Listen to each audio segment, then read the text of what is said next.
Menteri Pendayagunaan Aparatur Negara dan Reformasi Birokrasi, Abdullah Azwar Anas, menegaskan komitmennya untuk menyelesaikan penataan tenaga non-aparatur sipil negara di hadapan Ketua dan anggota Komite 1 Dewan Perwakilan Daerah RI.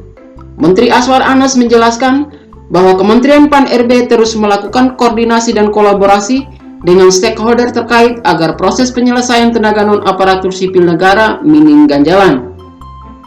Kita tidak berhenti untuk menyamakan persepsi dan memutakhirkan data, karena masalah penataan tenaga non-aparatur sipil negara ini bukan hanya masalah teknis, tapi juga komunikasi.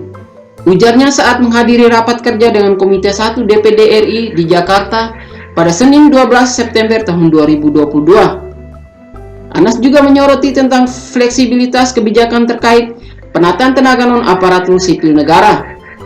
Mantan Bupati Banyuwangi ini menganalogikan bahwa aturan yang dibuat ketat seperti pagar yang tinggi hanya akan membuat pelaksanaan kebijakan mencari celah agar bisa melompatinya.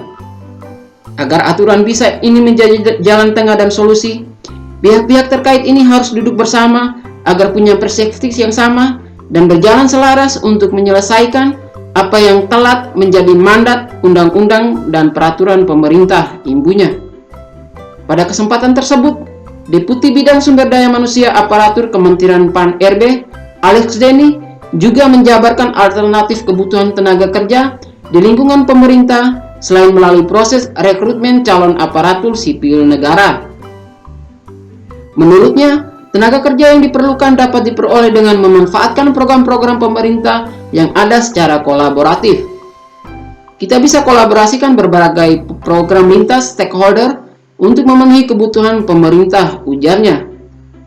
Menutup rapat kerja, Ketua Komite 1 DPD RI, Andiara Aprilia Hikmat, menyampaikan kesimpulan rapat yang juga menjadi rekomendasi dari Komite 1 DPD RI kepada Kementerian Pan-RB. Rekomendasi tersebut salah satunya adalah meminta agar proses penyelesaian tenaga non-aparatur sipil negara dan pengadaan pegawai pemerintah dengan perjanjian kerja dilakukan secara objektif dengan memenuhi asas keadilan, akuntabilitas, dan transparansi.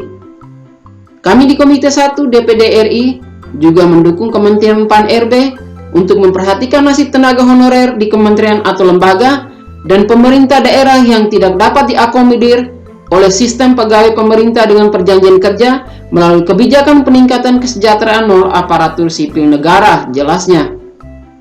Wakil Ketua Komite 1 DPD RI, Philip Wamfa, juga turut menyampaikan apresiasi atas segala solusi yang tengah dirancang oleh Menteri Anas bersama jajaran dalam penanganan pegawai non-aparatur sipil negara, khususnya di lingkungan instansi pemerintah daerah.